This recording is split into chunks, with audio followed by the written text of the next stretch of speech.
মৃত মানুষকে কবর থেকে তুলে জ্বালিয়ে দেওয়া, ভেবেছিলাম এর চাইতে মনে হয় নিকৃষ্টতম উদাহরণ আর হতে পারে না। তার কিছুদিন পরেই যেটা দেখে একটা মানুষ হিসেবে নিজেকে মানুষ বলতেও ঘৃণা হয়, সত্যি ঘৃণা হয়েছে। যে দেখলাম যে আমার মতোই মানুষরা, শত শত মানুষ একটা যুবককে মিথ্যা অপবাদ দিয়া, পরে তো প্রমাণ হয়েছে এটা মিথ্যা অপবাদ, ধর্ম অবমাননা করছে এরকম একটা মিথ্যা অভিযোগে গণধোলাই দিয়া থানায় দিছে। তাতেও সন্তুষ্ট হয় নাই, থানা থেকে বের করে নিয়ে একদল মাইরে উলঙ্গ করছে, আর একজন দড়ি দিয়ে 2-3 জন গাছের সাথে টানতেছে। আশেপাশে শত শত মানুষ তাকিয়ে দেখছে, ভিডিও করতেছে, হাসছে। আর কিছু উন্মাদ তারা স্লোগান দিচ্ছে, যে স্লোগান গুলো আমার শান্তির ধর্মের। এই দৃশ্য দেখার পর আমি শুধু বলেছি, পৃথিবী কেন ধ্বংস হয়ে যাচ্ছে না? এর চাইতে খারাপ আর কি হতে পারে? এর চাইতে খারাপ কি হতে পারে? এর চাইতে খারাপ আর কিছু হইতে পারে না। দেশের অবস্থা কি খেয়াল রাখছেন? যার যার ধান্দা শেষে পুরায় এখনো চলছে। আপনাদের কূটকৌশল, ক্ষমতার স্বাদ নিতেই হবে যে কোনো মূল্যে, যে কোনো মূল্যে ক্ষমতার স্বাদ নিতে হবে, যে কোনো মূল্যে প্রধানমন্ত্রী হইতে হইব। এতে যদি দেশের অবস্থা 12টাও বেড়ে যায়, তাকানোর সময় নাই, আরো হইতে থাক, তাই না? বিশেষ করে আমি 2টা দলের কথা বলবো, বিএনপি আর জামাত। আপনাদের কি, আপনারা পরিচয় দিতে পারতেছিলেন না? একজন বাসায় থাকতে পারেন নাই, রাতে ঘুমাইছেন। আমরা নিউজ করেছি পথে বান্তরের ধান খেতে। আপনাদের প্রতি মানুষের যে ভালোবাসা যে কোথায় যাচ্ছে! 2 বছর 4 মাসেও আইন শৃঙ্খলা পরিস্থিতির কথা কি চিন্তা করছেন? হাদি ভাইকে মেরে ফেলছে, এরকম অনেক ভাই মারা যাচ্ছে, অনেকেই মারা যাচ্ছে, অনেকে পুড়িয়ে মারছে। সবার মৃত্যুই তো সমান, তাই না? বৈষম্য তো হইতে পারে না, সবার জীবনই গুরুত্বপূর্ণ। অবশ্যই হাদি ভাই ফ্রন্টলাইনার, অবশ্যই হাদি ভাইয়ের বিচার অবশ্যই হওয়া উচিত। হাদি ভাই তো বলছে যে আমি মরে গেলে বিচারটা পাইলি হইব। আমি কি বলি জানেন? আমার জীবনের নিরাপত্তা যদি নাই থাকে, আমার নিরাপত্তাই যদি না থাকে, আমি মরে যাওয়ার পর সেই বিচার দিয়ে কি হবে? আমার সেই বিচারে আমার কিছু আসবে? সেই বিচারে আমার ক্ষতি পূরণ হবে? সেই বিচারে কি আমার পরিবারের পূরণ হবে? আইন শৃঙ্খলা পরিস্থিতি স্টেবলের জন্য, আইন শৃঙ্খলা পরিস্থিতি শান্ত রাখার জন্য বিচার হওয়া উচিত, অবশ্যই বিচার হতে হবে। আইন শৃঙ্খলা পরিস্থিতি কারা নষ্ট করতেছে? কারা চুপ করে বসে আছে? গণমাধ্যম পুড়ছে, সংস্কৃতি পুড়ছে। কেন? আজ পর্যন্ত দেশের মানুষের জীবনের জানমালের কোনো নিরাপত্তা নাই। মানুষের ঘর অনিরাপদ, মানুষের ব্যবসা প্রতিষ্ঠান অনিরাপদ, মানুষের জীবন অনিরাপদ। ঘুমন্ত শিশুকে পুড়িয়ে মারা হচ্ছে, একটা সিএনজি চালককে জব করে তার সিএনজি লুট করে নেওয়া হচ্ছে, ছিনতাই করে নেওয়া হচ্ছে। চোরদের সিন্ডিকেট সক্রিয়, অভয়ারণ্য, মাদকের সিন্ডিকেট অভয়ারণ্য। ঘরে ঘরে মব ক্রিয়েট হচ্ছে। একদল হামলা করতেছে, আর একদল কতদিন আর হামলা সহ্য করবে? সেও প্রতিবাদী হয়ে যাচ্ছে, সেও আইন তুলে নিচ্ছে হাতে। আমার উপর মারধর করা হলো, আমাকে হামলা করা হলো, ধাওয়া দেওয়া হলো। আমি সেনাবাহিনীর হেল্প পেলাম না। সেনাবাহিনীর হেল্প যদি আমি পাইতাম, আইন শৃঙ্খলার একটু হেল্প পাইতাম, আমি আমার জীবন উৎসর্গ করে কাজ করতাম। কিন্তু আইন শৃঙ্খলা পরিস্থিতি স্টেবল না, কারো জীবনেরই গ্যারান্টি নাই। সাধারণ মানুষ আপনাদেরকে এই যে মজলুম থেকে যে এখন হিরো বানাইয়া দিল, ক্ষমতার কেন্দ্রবিন্দুতে আছেন। 5 তারিখের পর সর্বপ্রথম এজেন্ডা নিয়েছিলাম, এই চাঁদাবাজি মুক্ত করব এই শেরপুরকে। সমস্ত শ্রমিকদের সাথে কথা বলি, এরপরে আমার উপর হামলা হয়, তারপর মুখ বন্ধ করি নাই। চাঁদাবাজি সইতে গুটে টেম্পু স্ট্যান্ড বলে অনেকে, শুনি টেম্পু স্ট্যান্ড, আসলে টেম্পু তো নাই, ওই অটো, সিএনজি, ট্রাক আর বাস। চাঁদাবাজিরা এখনো সাহস পায় নাই সংগঠনের চাঁদা চাওয়ার জন্য, তখনও সাহস পায় নাই। দেখেন এই চাঁদাবাজিটা কিভাবে আবার শুরু হলো। 5 তারিখের পর মেয়র নাই, কেউ নাই, কোনো জনপ্রতিনিধি নাই, সব ইউনোর আন্ডারে। ইউনো এই উপজেলার প্রধান, পৌরসভার প্রধান, ইউনো সাহেব টেন্ডার দেওয়ার সিদ্ধান্ত নেবেন। ধরুন শুনুন যে টেন্ডার দিবে, তাহলে টেন্ডারে কারা অংশগ্রহণ করবে? যাদের সংগঠন আছে। শ্রমিক সংগঠন কিন্তু বিএনপি জামাত 2টেরই আছে। ইউনো সাহেব টেন্ডার দিল, হুমড়ি খেয়ে গেল। শ্রমিক দলের বিভিন্ন নেতাকর্মীরা। এখন ইউনো সাহেব টেন্ডার দিবে, এ তো বৈধভাবেই, হ্যাঁ, কিন্তু এই ইজারাটাই অবৈধ। প্রথমেই যে কয়টা ক্রাইটেরিয়া থাকে তার মধ্যে মেজর হচ্ছে টার্মিনাল থাকতে হবে, সেই টার্মিনালই নাই, তাহলে এই ইজারাটা সম্পূর্ণ অবৈধ। আমি ইউনো সাহেবকে বলি, স্যার আমার চাঁদাবাজি নিয়ে আমরা অনেক দিন হলো স্বপ্ন এটা বন্ধ করার, আপনারা এই অবৈধ ইজারাটা দিয়েন না, এটা নিয়ে কিন্তু লেখালেখি হবে, আপনি কিন্তু বিপদে পড়বেন। কিন্তু কে কার কথা শুনে তিনি ইজারা দিলেন। ইজারা নিলেন যারা, তাদের দ্বিগুণ টাকা লাগলো। এই বাড়তি টাকাটার অংশ প্রশাসন, সাংবাদিক এবং গুরুত্বপূর্ণ কিছু লিডার পেয়েছে। এখন ইজারাদার বাড়তি টাকা দিয়ে টেন্ডার নিছে, সে টাকা তুলবে না। সেই টাকা তোলার ভিডিওই আমরা দেখি বিভিন্ন সোশ্যাল মিডিয়াতে, টেম্পো স্ট্যান্ড থেকে টাকা নিচ্ছে।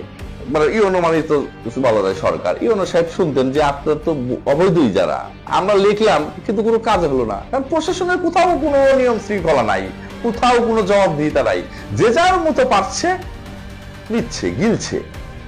আবার শুরু হলো চাঁদাবাজি। অবৈধ ইজারা হোক, কিন্তু দেওয়ার পর তো সেটা বৈধ, ওরা তো বৈধ নিয়মই নিছে। যারা টেন্ডার নিছে, টেন্ডার ড্রপ করছে, তারা তো টাকা দিয়েই করছে, বাড়তি টাকা দিয়েই করছে। ওই টাকাগুলো তুলতে হবে, তো ওই টাকাগুলো তুলতে অনিয়ম করতেছে। টার্মিনাল নাই, পুরো রাস্তা জুড়ে হচ্ছে টার্মিনাল। ভাই এই শেরপুরে 4 লেনের 2 লেনই কতটা বাস টার্মিনাল দখল করে রাখে, মনে হয় বাপের রাস্তা, বাপের রাস্তায় রাইখা টাকা তুলতেছে। আর আমাদের মতো সাধারণ পথচারীরা অ্যাক্সিডেন্ট করছে। এই শেরপুর মহাসড়ক একটা মৃত্যু নগরী, মৃত্যু ফাঁদ। এই শেরপুরে যতগুলা সড়ক দুর্ঘটনায় মানুষ মারা গেছে, রেকর্ড পরিমাণ সংখ্যক মারা গেছে, এর একটাই কারণ অনিরাপত্তার তোলা। হাইওয়ে পুলিশের কাজ এখন পর্যন্ত দেখলাম না। শেরপুর অপরাধনামা কথা বলে দেখে সব জায়গা থেকে নিগৃহীত, সব জায়গা থেকে বঞ্চিত। কেন? আমরা তো স্টেক হোল্ডার, আমি তো শক্ত স্টেক হোল্ডার। জীবন বাজি রেখা, সন্তানকে কাছে রেখে, মৃত্যু পরিবর্তন করা, গ্রেপ্তার এড়িয়ে আপনাদের পাশে দাঁড়িয়েছিলাম। আমি ছাত্রদের স্টেক হোল্ডার। আওয়ামী লীগের 10টা বছর বিএনপি জামাতের তীব্র গন্ধ নিয়া অনেক নির্যাতিত, অনেক বঞ্চিত ছিলাম। প্রত্যেকের কাছ থেকে তো সুবিধা নিতে পারি, পারতাম না ভাই। 5 তারিখের পর যদি আমি একটু চুপ করে থাকতাম, থানা থেকে টাকা আসতো। অনিয়মের কথা যদি আমি না বলতাম, তাহলে চুপ করে যদি থাকতাম, ইউনো সাহেবের সামনে সোফায় বসে কফি খাইতাম, বিভিন্ন ফাইল ফুইল বিভিন্ন প্রজেক্টে কাজ যাইতো। আমার চেয়ে ভালো কেউ থাকতে পারতো না, কে কাছাকাছি আসতে পারতো না কেউ। 5 তারিখের পর প্রথম বাধাটা, সন্ত্রাসীরা বাধা দিবে, চাঁদাবাজরা বাধা দিবে, আমরা করবে, এগুলো হচ্ছে ইউজ টু। আমি এগুলো স্বাভাবিক হতেই পারে।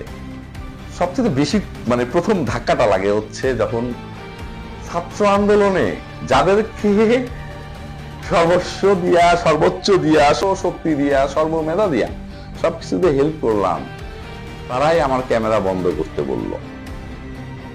আমাদের একটা শিক্ষা প্রতিষ্ঠানে, মহিলা কলেজের একজন শিক্ষককে চক্রান্তের ফাঁসানোর একটা তথ্য আমার কাছে আসে। সহায়তা করছে হচ্ছে, এজেন্ডা নিয়েছে হচ্ছে বৈষম্য বিরোধী ছাত্র আন্দোলনের কয়েকজন শীর্ষ নেতা। সোর্স পাঠাইলাম যে হ্যাঁ তথ্যগুলো এরকমই, তার বিরুদ্ধে বিক্ষোভ হবে, শোডাউন হবে, রাজপথ ব্লক হবে, এবং হয়েছেও।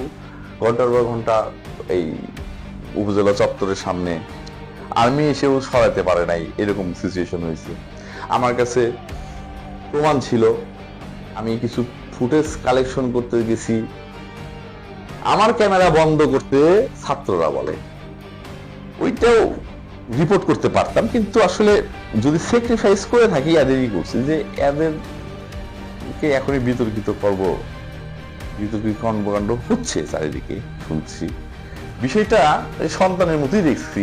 আমার ক্যামেরা অফ করলো, কষ্টটা কিন্তু ওখানে বড় কষ্ট, ধাক্কা। আমার প্রোফাইল লাল করা, ছাত্রদের পাশে দাঁড়ানোর জন্য আমাকে প্রশাসন হুমকি ধামকি। মজুর সাহেবের ওখানে কি একটা কথা হয়েছে, এমনি তো আওয়ামী লীগের বিভিন্ন নেতারা আমার উপর ক্ষিপ্ত, তো স্পেস পায় না, সেই স্পেস একটা পাইছে এই 24-23 সালের দেখেন কমিটিতে আব্দুস সবুর আমার নাম। একে হচ্ছে সবকিছু প্রোফাইল লাল করছে সর্বপ্রথম, শেরপুরের উস্কানি দিছে যে তরুণরা শিক্ষা প্রতিষ্ঠান থেকে কি শিখলো। লাইভ করতেছে, আর কোনো সাংবাদিক লাইভ করে না, কিসের জন্য লাইভ করবি, লাইভ করে করছে আমরা এখানে আছি ওখানে আছি আর সব ঢুকে যাচ্ছে। এতগুলো মানুষ যদি ঢুকে যায় তাহলে কি করবি? ওর ক্যামেরার সামনে কেউ যাইতে পারতেছে না, তো ওকে সরান, ওকে গ্রেফতার করেন।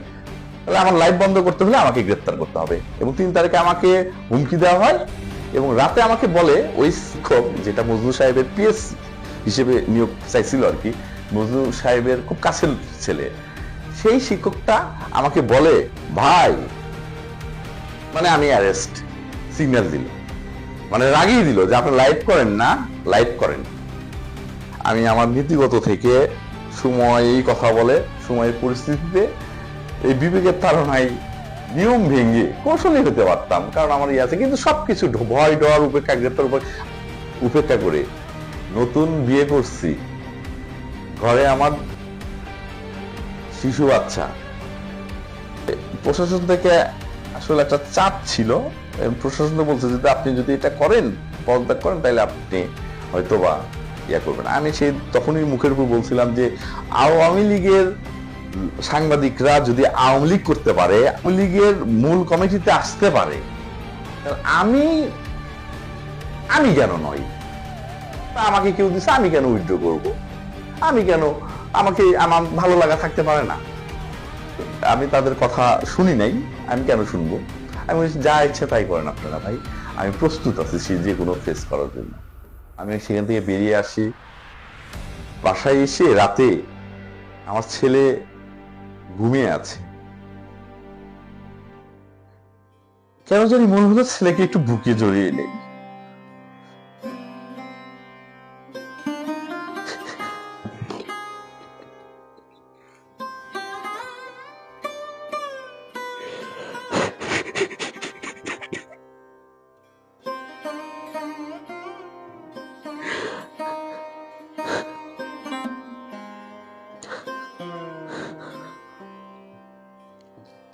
আমার ছেলেকে আমি গন্ধ অবস্থায় চুমু চামু দেই, রাতে এসে কি তুলে নিয়ে যায় কিনা ভয় থাকি। বাসায় বেরিয়ে যাব, মা বললো যে বাসা থেকে দূরে থাক, কয়েকজন শুভাকাঙ্ক্ষী বললো বাসা থেকে দূরে থাক। আমি এই বাসায় আমার ছেলে ছোট বাচ্চা, কদিনের শিশু, দুধের শিশু, ওর মা ভয় পায়, একা থাকবে কিভাবে? কেন মনে হলো আমার ছেলেটাকে আমি শেষবারের মধ্যে একটু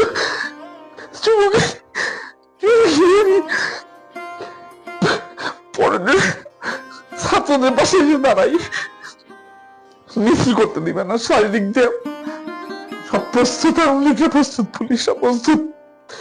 আমি কিছু ভাইদের নিয়ে কলেজ রোড থেকে মেসেজ শুরু করি, লাইভ শুরু করি, বলতে থাকি যে আমরা এখন বাস স্ট্যান্ড দিকে যাচ্ছি, বাস স্ট্যান্ড থেকে আমরা এখন দিনের দিকে যাচ্ছি। আস্তে আস্তে ডিজাইন স্কুলে ছেলেমেয়েরা ঢুকে পড়লো। সরি, মাফ করবেন, আমি সহ্য করতে পারছি না যে ছাত্রদের পাশে দাঁড়ানোর জন্য আমার সন্তানের মায়া ত্যাগ করেছিলাম, নিজের জীবনের মায়া ত্যাগ করেছিলাম, পরবর্তীতে তাদের উদ্দেশ্য দেখে, তাদের ম্যাটিকুলাস ডিজাইনের অংশ হোক বা না হোক, তাদের নিজেদের স্বার্থ সবাই দেখছে। 5 তারিখের পর আমরা চেষ্টা করেছি, সম্প্রীতি শহর হিন্দু অনেক জায়গা থেকে রাতে ফোন আসছে যে হিন্দুদের বাড়িতে আক্রমণ হয়েছে, কই বাড়িতে আক্রমণ হয়েছে। আমরা চেষ্টা করি ছাত্রদের, কিছু ছাত্র ভাইদের নিয়ে আমরা রাতে রাতে মোটরসাইকেলে লাইভ করি যে আপনারা প্লিজ কেউ সহিংসতা পথ বেছে নেবেন না, আমরা সবাই সম্প্রীতি শহর। কোনো আমাদের বিজয় অর্জিত হয়েছে, আমরা এই বিজয়ের সম্মান রাখবো। আমরা 2-3 দিন এই চেষ্টাই করি যে কোথাও সুবিধা, এর মধ্যে সুযোগ সন্ধানীদের বিচরণ, সুযোগ সন্ধানীরা কোত্থেকে বের হয়ে আসলো, যার যার সাথে কাজ করা শুরু করলো।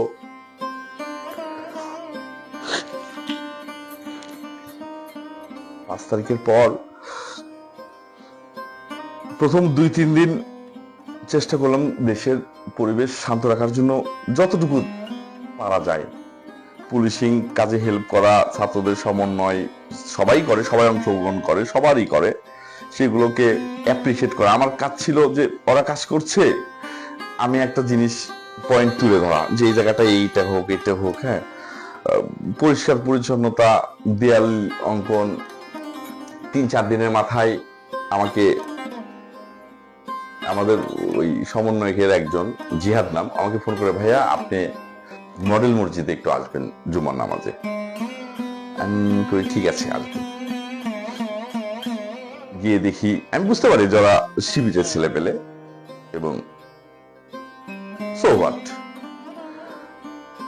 যে এই 5ই আগস্ট ধর্ম, বর্ণ, সমতল, পাহাড়ি সবাই অংশগ্রহণ করছে, হাতে হাত রেখে পাশে দাঁড়াইছে। ওরা মোনাজাত করলো, মোনাজাত আমি প্রচার করলাম। এবং এদিকে এসে দেখি যে আমাদের তো টিমে অনেক মেয়েরা ছিল, মানে আন্দোলনে অনেক মেয়ে জড়িত ছিল, অনেক হিন্দু মেয়েরা জড়িত ছিল, কালচারাল মেয়েরা জড়িত ছিল, ওই দেয়াল চিত্র অঙ্কন করছিল। কেউ মোনাজাতে, কেউ প্রার্থনায়, কেউ গানে, কেউ কোরআন শরীফের আয়াতে। যে যার মতো আমরা এই দেশটাকে সুন্দর করে তুলি। যে যার মতো কাজ করছে পাশাপাশি। আসলে এখনকার দৃশ্য তো সবাই জানেন কি হচ্ছে। বন্ডিং কারোর ভিতরে নাই, কোনো সুস্থ রাজনীতি চর্চা নাই। 5 তারিখের পর আমরা ছোটরা, সাধারণরা চেষ্টা করি শহরটাকে শান্ত রাখার জন্য, পরিষ্কার রাখার জন্য, যানজট মুক্ত করতে কাজ করি। আর যে যারা উদ্দেশ্য নিয়ে আসছিল তারা সচিবালয়, ব্যাংক, বিমা, এই ঘাট ওই ঘাট, সদরঘাট, তদবির, বাণিজ্য, যে যার মতো আর যার যা এজেন্ডা ছিল, উদ্দেশ্য ছিল, লক্ষ্য ছিল, তার তা বাস্তবায়ন করতে লাগলো। সাধারণ মানুষের জীবন হুমকিতে রেখে আপনারা কিভাবে যার যার স্বার্থ উদ্ধার করছেন? আপনাদের ইলেকশনের ইস্তেহার আমরা পেয়ে গেছি, সে সারা দেশবাসী কিন্তু পেয়ে গেছে। বিএনপির বিপক্ষে বেশ কয়েকটা রিপোর্ট করেছি। ওই তারা তো আমার কিছু করতে পারে নাই, তাদের দ্বারা আমি হামলার শিকার হইনি। কথা বলছে, নরম সুরে কথা বলছে। একটা শুধু জামাতের বিপক্ষে করছিলাম, তথ্য প্রমাণ সহকারে করেছিলাম। শাহবন্দিগি ইউনিয়নের ওয়ার্ড জামাতের সেক্রেটারি হাজী সুবহান আমার ক্যামেরার সামনে একজন বৃদ্ধা মহিলাকে অশ্লীল ভাষায় গালির পাশাপাশি মার দেওয়ার কথা বলে। একটা পরিবারই থাকে, হাজী সাহেবের বক্তব্য অনুযায়ী যখন একটা পরিবারই থাকে, ওই একটা পরিবারের জন্য আমি এত জায়গা দিতে পারবো না। একটা লাশের খাটিয়া চাই সবাই, আমি লাশের খাটিয়া যাওয়ার রাস্তা দিতে পারবো না। আমাকে অবশ্য কিছু টাকা ঘুষ দেওয়ার চেষ্টা করে, আমি বিষয়টা ওটাও রেকর্ড করি এবং আমি এসে রিপোর্ট করি। রিপোর্ট করার পর সভাপতি আমাকে ফোন করে এইটা বললো যে, ভাই উনি তো জামাত করে না, আপনি প্লিজ একটু দেখেন না, একটু ডিলিট করেন না, আমি খুব সমালোচনায় পড়ে যাবো আমার ইউনিয়নের ঘটনা। আমি পরে সোর্স থেকে ফোন দিছি, একটা সোর্স থেকে বললাম যে যে কোনো মূল্যে ওনার একটা ছবি লাগবে আমার, যে উনি শাহবন্দিগি ইউনিয়নে জামাতের যে নেতা। এর মধ্যে জোটবদ্ধ আমাকে কমেন্ট মুহূর্তের মধ্যেই, এখানে বিভিন্ন জায়গা থেকেই কমেন্ট আসা শুরু করে। ভাইরাল হওয়ার নেশা, এই আমি আমেরিকার প্রেসিডেন্ট বাইডেন, তাই কি হলো আমি আমেরিকার প্রেসিডেন্ট, এই হচ্ছে আওয়ামী লীগের দালাল, ই হচ্ছে ইয়া, জামাতের বিপক্ষে লাগেন না, জামাতের অপপ্রচার করেন না, আল্লাহ সহ্য করবেন না। কমেন্টে আমি তো বুঝতেছি যে ম্যাসিভ ভাবে যাবে। আমি শুনেছি জামাতের বিরুদ্ধে প্রথম আমার পোস্ট, আমার সোর্স আধা ঘন্টার মধ্যে আমাকে ছবিটা পাঠায়। বাংলাদেশ জামাতে ইসলামী শাহবন্দিগি ইউনিয়ন ওয়ার্ড শাখা, উপজেলা জামাতের আমির দরিউর হাজী উনি আছেন, ইউনিয়নের সভাপতি সেক্রেটারি আছেন এবং ওয়ার্ডের সভাপতি সেক্রেটারি। স্বাভাবিক ছবিটা পাওয়ার পর পাইছি, আমি দাঁত ভাঙা জবাব দিয়ে দিলাম সবাইকে।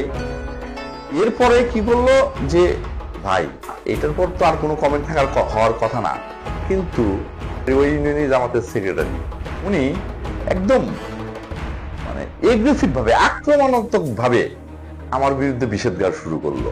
প্রমাণ না দিলে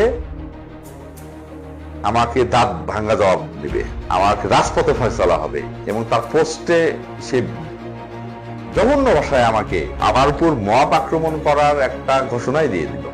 আমি যখন প্রমাণ দিলাম তখন এটাকে কি বলবো আমি জানি না। উনি বলতেছে একটা চেয়ারে বসলি কি না তা, মানে এটা কোন ধরনের লজিক আমি জানি না। তবে এরকম লজিক ইদানিং অনেক বিদেশি বিপ্লবীদের কাছ থেকেও দেখতেছি।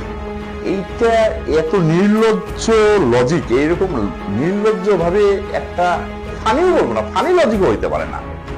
যুক্তি একটা তার উপরে একটা ইয়া থাকে, এটা কোন শ্রেণীর যুক্তি দিয়ে আমাকে বললো যে একটা, আবার ওর যুক্তি কি, ওর যুক্তি দেখেন যে ওই চেয়ারে তো ওই এলাকার একটা মুরব্বী বয়স্ক মানুষ, সে বসতি হাজী সাহেব, এ বিষয়ে বলছে যে তুমি সামনে এসে বসো, বুঝতেই পারে। আচ্ছা ঠিক আছে, তাহলে সভাপতি সাহেব বললাম যে সভাপতি সাহেব, ওনার যেহেতু একটা প্রশ্ন করছে আমি উত্তরটা দিই, আপনাদের কমিটির লিস্টটা আমাকে তালিকাটা দিবেন একটু, আপনার ইউনিয়নের ওয়ার্ডের। তখন আমাকে উনি বিনীতভাবেই বলে, ভাই আমাদের তো কমিটির তালিকা হয় না। আমি কি বলেন, আপনাদের এত বড় একটা অর্গানাইজ দল, এত বড় একটা দল, আপনারা ওয়ার্ড কমিটি কিভাবে করেন? কোনো তালিকা থাকবে না, কোনো লিস্ট থাকবে না? ভাই আমাদের তো এরকম হয় না। হয় না মানে এটা কি বলেন? ওনার রেকর্ড আছে আমার কাছে, উনি বলছে যে আমাদের হয় না, এবং উনি দেখাতে পারেন নাই। এটা কি কৌশল কিনা আসলে হয় না আমি জানি না। একটা ওয়ার্ডের নেতা হবে, আর কোনো ইয়া থাকবে না, প্যাডেও থাকবে না, কোনো কিছু থাকবে না। বিষয়টা আমাকে ভাবনার ভিতরে নিয়ে গিয়েছিল। এরপরে একদিন আমার সাথে দেখা হয়ে যায় সেই সেক্রেটারি, মনে হয় তার চক্ষু, আমি মানুষের বডি শেমিং করি না, আমি নিজেও দেখতে খারাপ কালো, কিন্তু তার চেহারা দেখে সত্যি আমার ভয় হয়। আমার দিকে এমন ভাবে চেয়েছিল, আমাকে পারলে কি বলবো। এবং উনি তো তার পোস্টে ঘোষণাই দিছে যে আমাকে দেখে নিবে। আমার আলো শেষ হয়ে যাচ্ছে, অন্ধকারে হারিয়ে যাওয়ার মতোই আমার বাংলাদেশ। মুক্তিযুদ্ধ নিয়ে এই ডিসেম্বরে রীতিমতো হৃদয়ে রক্তক্ষরণ হয়েছে আমার। শুধু আমি না, মুক্তিযুদ্ধ চেতনার সবাই। ভাই মুক্তিযুদ্ধ চেতনা মানে আওয়ামী লীগ বলবেন, এটা কিন্তু মেনে নেওয়া হবে না। মুক্তিযুদ্ধ আমাদের শেকড়, ঐতিহ্য। মুক্তিযুদ্ধ থেকে বাংলাদেশের সৃষ্টি। সেই মুক্তিযুদ্ধকে নিয়ে আপনাদের নোংরামি হবে কেন? সেই মুক্তিযুদ্ধ নিয়ে নতুন করে ন্যারেটিভ কথা বলেন, সেটা চোখ রাঙিয়ে, আপনারা চোখ রাঙাবেন কেন? চোখ রাঙিয়ে কি মুক্তিযুদ্ধের ন্যারেটিভ, আপনাদের তৈরি করা ন্যারেটিভ আমাদের গিলাবেন? আমরা গিলবো? আপনারা মুরব্বী মানুষ, আপনাদের চোখ রাঙানো আমরা ভয় করি না তো, আপনারা চোখ রাঙাবেন কেন? আপনারা মুক্তিযুদ্ধের বিপক্ষে ছিলেন, পাকিস্তানের পক্ষে ছিলেন, বাংলাদেশের পক্ষে ছিলেন, ম্যাটার। আপনারা ভাইয়ে ভাইয়ে লজিক দেখার, ভাইয়ে ভাইয়ে যুদ্ধ করা করবো, ওকে ভাই, আপনাদের তো বলি নাই। আপনারা তো দেশের মানুষ, আপনারা তো বাংলাদেশের। মুক্তিযুদ্ধ নিয়ে বেশি তেতো করছিল শেখ হাসিনা, বেশি বাড়াবাড়ি করছিল, সে বাড়াবাড়ি ফল পেয়েছে। আপনারাও তো বাড়াবাড়ি করছেন, সবাই বাড়াবাড়ি করছে। মুক্তিযুদ্ধ নিয়ে চোখ রাঙায় কথা বলেন না, অনুরোধ করছি। আপনারা আমার মামা খালুর মতো, সিরিয়াসলি। মামা খালুকে আমি অশ্রদ্ধা করি না, শ্রদ্ধা করি, তাদের সম্মান করি, তাদের যথেষ্ট খোঁজ রাখার চেষ্টা করি, তাদের অসুখ বিসুখে পাশে দাঁড়াই, তাদের ডাক্তারের দেখানো হলে আমি নিজে যাইয়া এক্সট্রা সুপারিশ করাইয়া স্পেস করে ডাক্তারের আগে দেখাই। আমার মামা খালু আপনাদের মতোই, একদম সাদা দাড়ি, টুপি, পাঞ্জাবি, 5 ওয়াক্ত নামাজ পড়ে, একদম সেম আপনাদের মতোই। আপনাদের মতোই পাকিস্তানের পক্ষে নিয়েছিল। আমার খালু বলেছিল যে ভাইয়ে ভাইয়ে একটু 18-20 সম্পত্তি নিয়ে একটু কম বেশি হতেই পারে, তাই বলে কি মারামারি করবে, খুন খারাপি করবে, ভাইয়ে ভাইয়ে আলাদা হয়ে যাবে? আমি মামা কেন রাজাকার ছিল আমি শুনেছিলাম। মামা একটা বড় পরিবারের অভিভাবক ছিলেন, বড় ভাই ছিলেন, তার ঘরের যুবতী বোন, মেয়ে, স্ত্রী ছিল। তাদের ইজ্জত সম্ভ্রমের কথা চিন্তা করে তিনি নাকি পাকিস্তানিদের সহচর হয়েছিলেন, পাকিস্তানিদের সহযোগিতা করেছেন। আমার মামা বাংলাদেশের আরো মানুষের, আরো মা বোনদের ইজ্জত সম্ভ্রমের কথা চিন্তা করে নাই, তার ফ্যামিলির কথা চিন্তা করছে। পরবর্তীতে যুদ্ধ, দেশ স্বাধীন হওয়ার পর আমার মামাকে নদীর মধ্যে কান ধরে দাঁড়াইয়া ফায়ার করা হয়েছিল। মামার পায়ে গুলি রাখছিল, এরপরে ক্ষমা করছে, শুনিতে ইয়া করছে, শেষ। শিবিরের উপর সরাসরি গুলির বিপক্ষে আমি ঢাকায় চারুকলার সামনে তর্ক করেছিলাম। আমার এক কাছের বড় ভাই, শিল্পমনা সাংস্কৃতিক কর্মী, সে আমাকে ডেকে নিয়ে বলছে, তুমি আমাদের সাথে আর মিশবা না, বুঝছি তোমার শিকড়। 22-এর দিকে শিবিরের একটা বাইরে থাকে, সুন্দর একটা লেখা লিখছিল। ওই লেখার কারণে তার মাকে থানায় নিয়ে যায়। আমি পোস্ট দিয়েছিলাম, আমি প্রতিবাদ করেছিলাম। সমালোচনা হোক গঠনমূলক সমালোচনা সত্য। আমি একটা জিনিস বুঝি না, জনপ্রিয় মেধাবী, তারা ভোটে জিতে আসলো ছাত্র সংসদে, সাদিক কায়েম ভাই সমালোচনা সহ্য করেন না, মানে মিম যারা বানায় তাদের বিরুদ্ধেও মামলা করলো। সমালোচনা যারা সহ্য করতে পারে না, যারা সমালোচনা সহ্য করতে পারে না মামলা করবে, এটা কোন ধরনের নীতি নৈতিকতা, এটা কোন ধরনের মেধাবী, এটা আমি আমার এই ছোট মাথায় আসে না রে ভাই। আপনারা বিএনপি জামাত যেভাবে একে অপরের প্রতিহিংসা দেখছি সামনে, আপনারাই আওয়ামী লীগের পথ ফিরিয়ে আনছেন। আপনারা তো ভালোই থাকবেন, আপনারা পালিয়ে যেতে পারবেন, আপনারা টাকা পয়সা কামাই করে নিচ্ছেন, আপনারা চলে যেতে পারবেন। কিন্তু আমরা সাধারণ মানুষরা, তাদের কি হবে? আমাদের তো মনে হয় দায়ী থেকে গেল, আমাদের তো নিতে হবে। আমরাই তো প্রায়শ্চিত্ত করবো, তাই না? মানে আমরা ফিরি রক্ত দিব, আমরা ফিরি প্রায়শ্চিত্ত করবো, সব দায় আমাদের। জন্ম নেওয়াটাই দায় হয়ে গেছে, জন্ম নেওয়াটাই অপরাধ হয়ে গেছে সাধারণ মানুষের, তাই না? মানে বিপদে করোনা করে আপনাদের পাশে দাঁড়ানো অপরাধ আমাদের। আপনাদের জন্য এত কিছু করলাম, আপনারা আমাদের দিকে প্রতিদান স্বরূপ তাকাইছেন? তাকান নাই। এক পক্ষ ভালো হয়ে লাভ নাই, দুই পক্ষকেই ভালো হইতে হইবে। এক পক্ষ সমাদর করবেন, এক পক্ষ স্যাক্রিফাইস করবেন, এক পক্ষ উদারতা দেখাবেন, আর এক পক্ষ কঠোরতা দেখাবে, আর এক পক্ষ অশ্লীলতা দেখাবে। কতদিন সৌহার্দ্য থাকবে? কয়দিন? এভাবে একদিন প্রতিহিংসা ছড়িয়ে পড়বে একদম প্রান্তিক জনগোষ্ঠীর মধ্যে। আমরা স্বপ্ন দেখছিলাম সুস্থ রাজনীতির বিকাশ দেখব, আপনাদের ভিতর ক্রিয়েটিভিটি, রাজনীতি চর্চা হবে, আপনাদের ভিতরে গঠনমূলক সমালোচনা হবে। সব জায়গায় ব্যর্থ। ছাত্র প্রতিনিধিরা যারা সুবিধা নিচ্ছেন, হাতে গোনা কয়েকজন আন্দোলন করছে ঢাকায়, আর বিদেশে কয়েকজন বিপ্লবী, এরাই তো ক্ষমতার কেন্দ্রবিন্দু। ৭১-এর শক্তি আসছে, ২৪-এর শক্তি আসছে, জামাত পরিশুদ্ধ হয়েছে। মুক্তিযুদ্ধ নিয়ে কটাক্ষ করে, মুক্তিযুদ্ধ নিয়ে একটার পর একটা বিতর্কিত কথা বলে। ডাক্তার শফিকদের আমি মামা খালুর চোখে দেখি, কেন? সেম টু সেম মামা খালুর পরিচয় দিলাম, বাপ দাদাদের তো পরিচয় দিতেই হবে। আমার রক্তের পরিচয় দেই। আমার এক দাদা তার সন্তানকে নিয়ে যুদ্ধে গিয়েছিলেন। আমার বাবাও মুসলমান, আমার বাবাও কোরআন শরীফ পড়তো, আমার বাবা গজল গিয়ে পুরস্কার পাইছেন। আমার বাবা আবার তবলা হারমোনিয়ামে গান তুলতো। মোরা একটি ফুলকে বাঁচাবো বলে যুদ্ধ করি, মোরা একটি মুখের হাসির জন্য অস্ত্র ধরি, মোরা একটি ফুলকে বাঁচাবো বলে যুদ্ধ করি। যে গানে অনুপ্রাণিত হয়ে গানগুলো জাগরণ তৈরি করত, যে গানগুলো শুনে শাহিদ মুগ্ধ ওয়াসিমের রক্তাক্ত বডির ব্যাকগ্রাউন্ডে যখন এই জাগরণী গানগুলো, এই দেশাত্মবোধক গানগুলো বাজছিল, চলছিল, যে সুরে আমাদের রক্ত টকবক করে উঠেছিল, নতুন করে ২৪-এ ঝাঁপিয়ে পড়েছিলাম দেশের সর্বশ্রেণীর, সর্বমতের, সর্ববর্ণের মানুষ। সেই সঙ্গীত, সেই সংস্কৃতিকে নিয়ে আপনাদের মাথা ব্যথা, আপনাদের এইসব মাথা ব্যথা, এইসব এজেন্ডা, এইসব ঘটনায় প্রমাণ করে আপনাদের কার কি এজেন্ডা। মনে রাখবেন, আমরা নিঃস্বার্থভাবে আপনাদের পাশে যেমন দাঁড়াইতে পারি, আমরা যে কোনো বিপদে এই সাধারণ মানুষরা, খেটে খাওয়া মানুষরা একত্র হবে এবং যে কোনো অন্যায়ের প্রতিবাদ করবে এবং আমরাই সফল হব।